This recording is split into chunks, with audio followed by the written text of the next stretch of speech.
Olá, queridos, muito boa tarde a vocês que me ouvem. Eu quero estar falando um pouco da palavra aqui do nosso Salvador. É um motivo de muita alegria falar da palavra do Salvador, falar desse Salvador que deu a sua própria vida em favor de muitos, para que esse muito que crer nele não pereça, mas tenha uma vida eterna. E por falar nisso, muitas das vezes as pessoas confundem o fato de esse Salvador ter dado a vida por muitos e acham que para obterem a vida eterna ou a salvação precisam frequentar um templo religioso, precisam frequentar uma certa denominação religiosa para ir em busca dessa salvação, enquanto a salvação está mais perto de nós do que pensamos. É simples, mas a religião veio e está aí para tornar difícil e para confundir e para te afastar da verdade e te afastar também do verdadeiro caminho, conforme disse o próprio Salvador em João capítulo 14, verso 6, quando ele disse: eu sou o caminho, a verdade e a vida, e ninguém vem ao Pai a não ser por mim. Um dia desses eu estava conversando com um amigo, um conhecido, que eu já havia falado de Arruxa para ele, dizendo a ele que eu não frequentava mais templo religioso. E passado um certo tempo que eu não o via, ao encontrá-lo ele me perguntou: e aí, você já voltou para a igreja? Falei para ele: bem, parece que você não entendeu bem quando eu disse para você que eu não frequento mais templo religioso, que isso não é igreja. Mas deixa eu te dar uma explicação. E fui explicar para ele o verdadeiro sentido de igreja, o que significa aí a igreja, por que eu não ia mais a templos, chamando templos de igreja. Primeiro, porque o Criador diz que ele não habita em templos feitos por mãos humanas, por mãos de homens. Esse foi o primeiro ponto. E o segundo ponto: uma certa feita, Maria, mãe do Salvador, e Maria Madalena, após a morte do Salvador, elas foram até o sepulcro aonde ele havia sido sepultado, para pegar o seu corpo, para embalsamar. E chegando à porta daquele sepulcro, elas deram de frente com um anjo, com um malar, que dizia para elas: por que você procura dentre os mortos aquele que vive? Ou seja, por que você vem aqui no meio de quem está morto procurar aquele que já está vivo, que já ressuscitou? Então, o Salvador já havia ressuscitado. Enquanto elas não sabiam que ele havia ressuscitado, elas foram até o túmulo, o sepulcro. Mas depois que elas souberam a verdade, que ele não estava mais ali, por que elas iriam voltar lá, sabendo que ele não estava mais lá, que ele já tinha ressuscitado? Então seria o quê? Ignorância. Ignorância da parte delas, se elas se tornassem a voltar ao sepulcro para buscar alguém que não estava ali. E aonde estão os mortos, buscar aquele que está vivo. Então, depois que o anjo falou para elas que ele não estava ali, que ele havia ressuscitado, por que elas haveriam de voltar ao sepulcro de novo, sabendo que ele não estava lá? Porque lá é lugar de mortos. E ele já havia ressuscitado e estava vivo. Aí alguém pergunta: e o que é que isso tem a ver com você não frequentar mais templos? É simples. Porque o próprio Salvador falou em João capítulo 14, verso 23. Se alguém me ama, guardará a minha palavra. Então eu e o meu Pai viremos para ele e faremos nele morada. O Salvador disse essas palavras. Ele disse: olha, se alguém me ama, guardará as minhas palavras, e o meu Pai também o amará. Então eu e o meu Pai viremos para ele e faremos nele morada. Então, para que eu vou ir lá em um templo religioso buscar, como nós falamos na linguagem religiosa, quando estamos na religião nós falamos assim: vou na igreja buscar a Deus. E por que eu vou lá na igreja buscar a Deus se ele já mora comigo? O versículo que eu acabei de citar aqui em João capítulo 14, verso 23, está dizendo claramente: respondeu-lhe Arruxa: se alguém me ama, guardará a minha palavra, e meu Pai o amará, e viremos para ele e faremos nele morada. Ou seja, eu vou ir a um lugar buscar ver alguém que já mora comigo? Um exemplo, você seja casado, né? Você seja uma mulher, é casada com um homem, tem o seu marido. Aí você mora com o seu marido. Você vai dizer assim, olha, eu vou ir lá em tal lugar para poder conhecer meu marido, para poder ver o marido, se você já mora com ele. Ou de repente você é um homem e é casado, tem a sua esposa, e ela mora com você. Aí você vai sair da tua casa, buscar em outro lugar alguém que já mora contigo?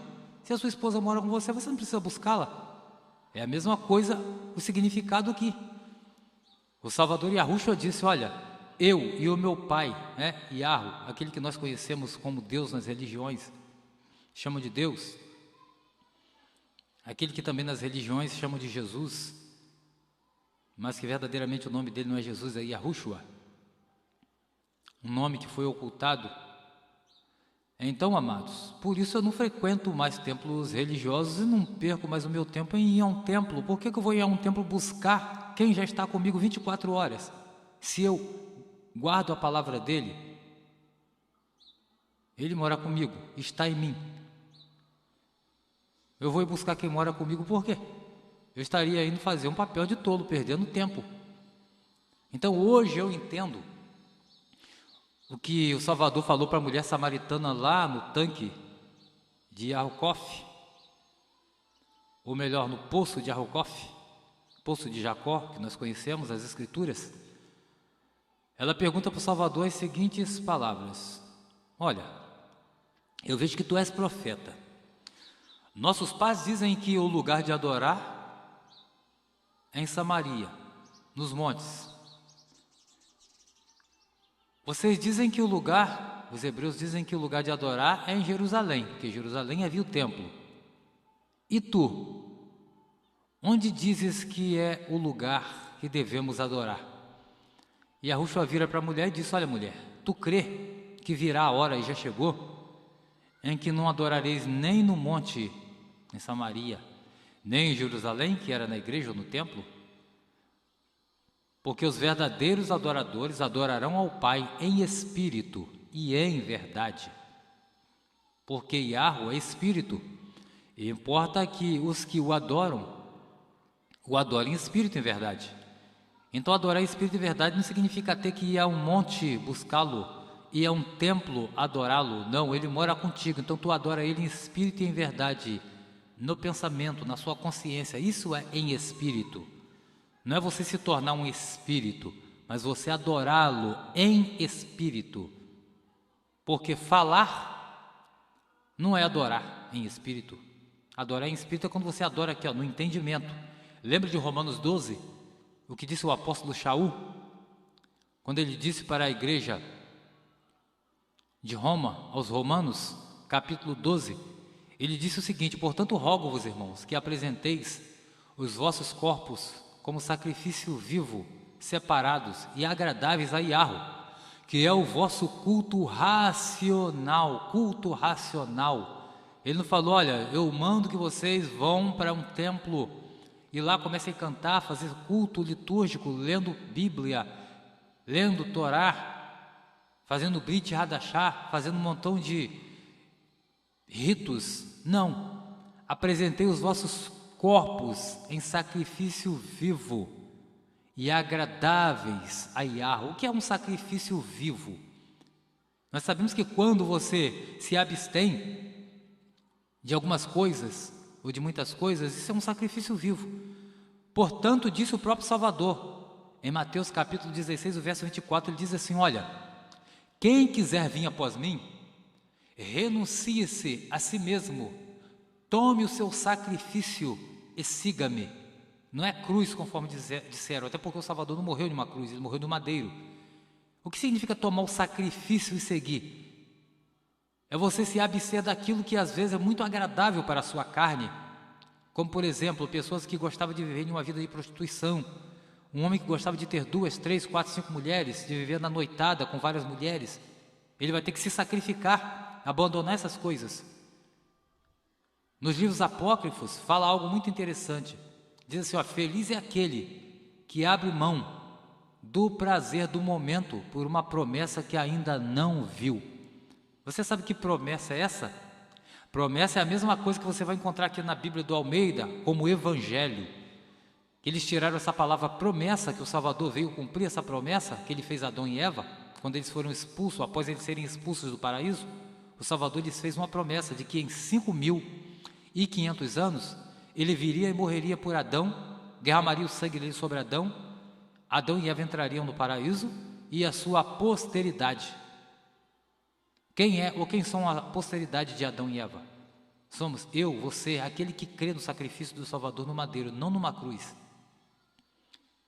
Então é isso que ele diz: quem quiser vir após mim, renuncie-se a si mesmo, tome o seu sacrifício e siga-me. Deixar o sacrifício, você que às vezes tinha o vício de roubar coisa dos outros, você vai ter que se sacrificar para abandonar esse mau costume. Você que às vezes tinha um costume de mentir, era um mentiroso de carteirinha, é um sacrifício que você vai ter que fazer para abandonar essa prática. Isto é um sacrifício. Quem quiser vir após mim, disse ele, renuncie-se, abandone os seus próprios prazeres, suas próprias vontades, tome o seu sacrifício, ou seja, você abrir mão de algo que você é acostumado a fazer por muito tempo. É um sacrifício, e siga ele. Por exemplo, um sacrifício, você deixar de chamar o Salvador de Jesus, aquilo que desde a sua meninice, a sua infância, você foi instruído a chamar. Você deixar de chamar o Criador de Deus, aquilo que desde a sua criança, da sua meninice, de que quando você era criança, você foi acostumado a chamar o Criador de Deus. É um sacrifício ou não é você conseguir abandonar esses nomes pagãos? É um sacrifício, mas ele falou, quem quiser vir após ele, deve renunciar a si mesmo, tomar o seu sacrifício. Se sacrificar é fazer essas coisas que são difíceis para você e para mim. Isso significa negar a si mesmo. Tomarmos o nosso sacrifício. Entendeu, amados? E após o Salvador apresentar os corpos como sacrifícios vivos, é você fazer esse sacrifício, estando você vivo. Porque quando você fala assim, não vou mais um templo, você já imaginou um montão de pessoas que vão se levantar contra você, zombando de você, dizendo que agora você é um desviado, que você agora se tornou um herege? Isso é ou não é um sacrifício? Mas você vai ter que tomar esse sacrifício e seguir o Salvador, se você quer a sua salvação, entrar em Sião, no jardim do Éden, de onde Adão fora expulso, mas que o Salvador veio morrer e trazer novamente essa possibilidade de entrarmos lá, no reino dos céus, que é o jardim do Éden, que é Sião. Não para o céu onde estamos indo, mas para o reino dos céus, que é Sião. Então, meus queridos, por esse motivo, ao entender claramente essas palavras, eu passei a não frequentar mais templos religiosos, mas eu ser o templo de 1 Coríntios capítulo 3, o verso 16, que disse o apóstolo Saul, não sabeis vós que sois o santuário ou templo do Espírito de Yahweh, e que o Espírito de Yahweh habita em vocês? Portanto, se vocês destruir o templo de Yahweh que sois vocês, Yahweh também destruirá? Então você é o templo, você não tem que ir a um templo, você é o templo onde o Espírito dele habita. Está entendendo, amado? É isto que ele falou, mais aqui uma vez em João 14, olha só que coisa linda. Ele diz o seguinte, o Espírito da verdade que o mundo não pode receber, porque não vê, nem o conheces. Vós conheceis, porque ele habita convosco, e estará em vós. Ele está conosco, e estará em nós. É esse o Espírito. Nós somos o templo desse Espírito, o Espírito de Yahweh, o Espírito da promessa, que ele prometeu que iria para o Pai, mas não nos deixaria órfãos. Por que não deixaria órfão? Órfão significa sem pai, sem mãe. Quando ele foi para o Pai, significa que ele já tinha ressuscitado, derramado o sangue dele sobre Adão e Eva. Os nossos pais retornariam com ele para o paraíso. Nossos pais já estão lá, nós não estamos mais órfãos, de pai e nem de mãe. Temos até o nosso pai, aquele que ainda tem pais biológicos aqui nessa terra, claro, mas estou falando no sentido espiritual, e no sentido de pai mesmo, aquele que é pai de toda a raça humana, porque todos descenderam de Adão? É nesse sentido que Yahushua estava dizendo, que não nos deixaria órfãos, porque ele já cumpriu a promessa. Quando ele disse que não vos deixarei órfãos, ou seja, estarei cumprindo a minha promessa de levar o pai de vocês, Adão, os pais de vocês, Adão e Eva, para o paraíso, de onde eles foram expulsos. Eu vim, morri no madeiro, derramei o sangue meu sobre Adão e cumpri a minha promessa em 5.500 anos, que 5 dias e meio, como diz lá no primeiro livro de Adão e Eva, no capítulo 3, que Adão não entendeu quando ele disse 5 dias e meio. Adão pensou que fosse 5 dias e meio de uma semana, que nós contamos aqui, mas ele falou para Adão: não, Adão, 5 dias e meio para mim significam 5.500 anos. Então, quando o Salvador veio a esse mundo, morreu, foi exatamente na data de 5.500 anos após Adão e Eva terem sido expulsos do paraíso. E isso a religião nos esconde. Isso os templos religiosos, evangélicos, católicos, judaicos, espíritas nos escondem, porque a religião veio para esconder isso da humanidade. A religião veio para tirar você do caminho, de João 14,6. A religião veio para se apresentar para você como um bezerro de ouro, que está lá em Êxodo, capítulo 32, verso 8. Aquele bezerro de ouro que o povo pediu para que Arão fizesse, para que eles crescem que havia com eles um Deus que o tirou do Egito. Eles não criam diretamente no Criador em espírito, mas eles queriam coisa física.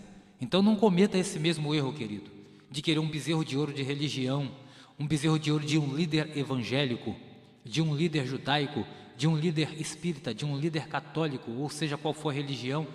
Ele vai ser para você como um bezerro de ouro, para você ver alguém físico para crer no espiritual. Não, creia diretamente no espiritual. Não cometa o mesmo erro do povo de Yashar, do povo de Israel. Entendeu, amados? Que queriam um bezerro de ouro para que crescem, que o Altíssimo estava com eles. Creia diretamente no Altíssimo. Vá diretamente ao Altíssimo, ao Pai Yahweh, em nome do Filho. Conforme ele diz em João 14,6, eu sou o caminho, a verdade e a vida. Ninguém vem ao Pai senão por mim. Ele não disse ninguém vem ao Pai se não for um templo. Ninguém vem ao Pai se não frequentar uma religião evangélica, uma religião judaica, uma religião espírita ou católica. Não, ele falou, ninguém vem ao Pai senão por mim. Vá direto ao Salvador, como diz Mateus capítulo 6, a partir do verso 5 em diante. Como ele disse, quando orares, entre nos seus aposentos, fecha as tuas portas sobre ti e fala com teu pai em secreto, porque o teu pai que te vê em secreto, ele te recompensará publicamente, querido. E o apóstolo Shaul, nós conhecemos como Paulo, ele disse a Timóteo o seguinte: há um só Criador e um só mediador entre o Criador Yahweh e o homem, Yahushua, homem. Não existe um segundo, um terceiro mediador, só existe um mediador. Esse mediador se chama o Salvador Yahushua. Ele é que media entre nós e o Pai. É Ele que está à direita do Pai e intercede por nós, por você. Você não precisa de cobertura espiritual de seres humanos. Ah, porque ele é o meu pai na fé. Ah, porque o pastor é o meu pai na fé. Porque a irmã missionária é a minha mãe na fé. Você não precisa disso. Ele falou, a ninguém na terra chamarei vosso pai. E a religião te ensina que você tem que ter um pai na fé. A ninguém nessa terra chamarei mestre. E a religião tem levantado vários mestres. O teu mestre é Yahushua. O teu pai é Yahweh. Há um só pai que está nos céus. E há um só mestre que é o seu Salvador Yahushua. A religião nos ensina tudo o contrário. Ele disse, quando orar, não ore usando de vãs repetições como fazem os hipócritas. E as religiões te ensinam. Vamos fazer uma campanha. Na segunda-feira, a campanha da prosperidade. Aí você vai na segunda-feira. Na terça-feira, a campanha da prosperidade de novo. Na quinta, de novo. Na quarta, de novo. Repetindo a mesma coisa. E a Bíblia diz que o seguinte, não pense que por muito falar, vós sereis ouvidos. Basta você chegar de coração aberto e falar com o Pai. Você não precisa que alguém fique intercedendo por você. A oração deve partir de você, do teu coração para com o Pai. Fala com Ele na mente só. Porque boca foi feita para falar com seres humanos. Mente foi feita para falar com o Criador. Por isso a palavra diz, em Lamentações, bom é aguardar em silêncio a salvação do Criador. Muitas das vezes nós líamos essas palavras e não entendíamos. Porque quando nós começamos a falar com palavras, com o Criador, isso não funciona. Porque Ele é Espírito. Assim como nós adoramos Ele em Espírito, no entendimento, nós devemos falar com Ele também no entendimento, no pensamento. E Ele vai responder publicamente. Está entendendo? Então não há uma necessidade de eu frequentar templo, de você frequentar um templo, de alguém dizer que você está desviado, que você não frequenta mais igreja, que você está fora do caminho. Não, se você estiver seguindo o Salvador, temendo a palavra dele e obedecendo, você não está desviado, é que você está no caminho, certo? Ok, amado? Então entenda, essas palavras, é isso que o Salvador quer de cada um de nós, que nós adoremos em espírito e em verdade. Que nós não venhamos depender de templos para adorá-lo, mas esteja você no teu trabalho, na tua casa, fazendo o teu almoço, a tua comida, ou varrendo a casa, ou fazendo qualquer coisa, você pode elevar o pensamento ao Criador e adorar a Ele, falar com Ele. Isso significa também você entrar no seu secreto, não significa no sentido só literal de você entrar no quarto da tua casa. Entrar no teu secreto também pode você estar na rua. Tem milhões de pessoas ali com você, mas ele não sabe o que você está pensando. Você está num ônibus sentado, num metrô, num avião. Você pode levar o teu pensamento ali ao Pai e falar com Ele em espírito. Isso significa adorar em espírito e verdade. Entendeu o que Yahushua disse para aquela mulher? Que a hora chegaria, e já era chegada, em que adorariam, não mais no templo, não mais em lugares marcados e específicos, mas em espírito e em verdade. Isto significa adorar em espírito e verdade. Onde você estiver, sentiu no coração em falar com teu Pai, Yahweh, eleva o teu pensamento a Ele, fale com Ele em espírito e adore a Ele em espírito e verdade. Ok, querido? É essa a mensagem, a palavra que eu quero deixar do nosso Salvador Yahushua para você nessa tarde. Ok? Que a paz seja com todos vocês.